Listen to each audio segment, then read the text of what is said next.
আসসালামু আলাইকুম ওয়া রাহমাতুল্লাহি ওয়া বারাকাতুহু। সম্মানিত দিনী ভাই বোন, সবাইকে আন্তরিকভাবে মোবারকবাদ, সালাম, শ্রদ্ধা, ভালোবাসা। আজকে বক্তব্যের বিষয় হলো, কেউ যদি নেশাদ্রব্য পান করে, সে, আমরা অনেকে মনে করি আমি তো একটুখানি খেলাম, আমি তো বেশি খাইনি, একটুখানি খান আর বেশি খান যাই খান। যদি কেউ মাদক দ্রব্য সেবন করে, নেশাদার দ্রব্য পান করে, তার 40 দিন কোনো ইবাদত কবুল হবে না। আমরা অনেকেই একবার খাই, কেউ বলে জুম্মার দিন তো নামাজ পড়তে হবে না, ওই একদিন হয়তো কবুল হলো না, জুম্মার নামাজে যায়। খবরদার, হাদিস কোনো দিন উল্টাবে না। আমার কথা মিথ্যা হতে পারে, আমি মিথ্যা কথা বলতে পারি, আপনি বলতে পারেন হাফেজ সাহেব, মাওলানা সাহেব মিথ্যা বলতে পারে, কিন্তু হাদিস মিথ্যা বলবে না।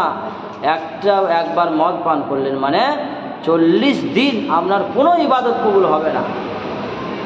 এই জন্য 16 পারা সূরা তাহার 82 নম্বর আয়াত, 16 পারা সূরা তাহার 82 নম্বর আয়াতের মধ্যে বলেছেন, ওয়াইন্নী লাগাফারু লিমান তাবা ওয়া আমানা ওয়া আমিলা সলিহান সুম্মা হাতাদা।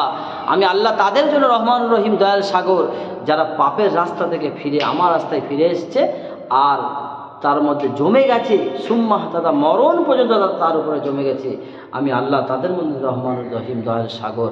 আমরা বিষয়টা লক্ষ্য রাখি, আমরা সমস্ত খারাপিকে ছেড়ে দিই, আমরা ফিরে আসি আল্লাহর পথে।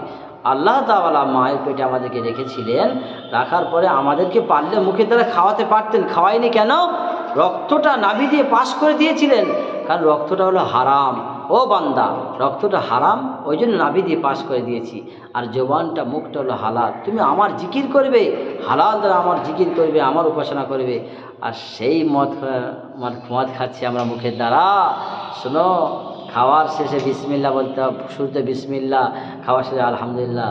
আপনি যে মদ খাচ্ছেন, মদ খাওয়ার শুরুতে কী বলবেন? হ্যাঁ, হিসেব আল্লাহকে দিতে পারবেন তো? যিনি আমাদের সব কিছু দিয়েছে, নিয়ামত আর নিয়ামত, তাই আমরা শুকরিয়া আদায় করছি না। আল্লাহ আমাদের সবাইকে মানা তৌফিক দান করুক। আরেকটি কথা, যে সমস্ত ব্যক্তি মদ খাচ্ছিল 60 বছর পর্যন্ত আল্লাহ হায়াত ধারণ দিয়েছে, কিন্তু সে তওবা করেনি, মদ খেতে খেতে দুনিয়া ছেড়ে চলে গেছে, তার মাফ হবে না। আল্লাহ আমাদের সবাইকে আমল করার তৌফিক দান করুক, আল্লাহুম্মা আমিন। আমরা প্রত্যেকে নেশাদ্রব্য পান করব না। আমরা নেশাদ্রব্য পান করলে পরে 40 দিন আমার কোনো ইবাদত কবুল হবে না। মনে করলাম বৃহস্পতিবার খেলাম, আবার শুক্রবার নামাজ পড়তে যাব না, কবুল হবে না, মনে রাখবেন। আল্লাহ আমাদের সবাইকে আমল করার তৌফিক।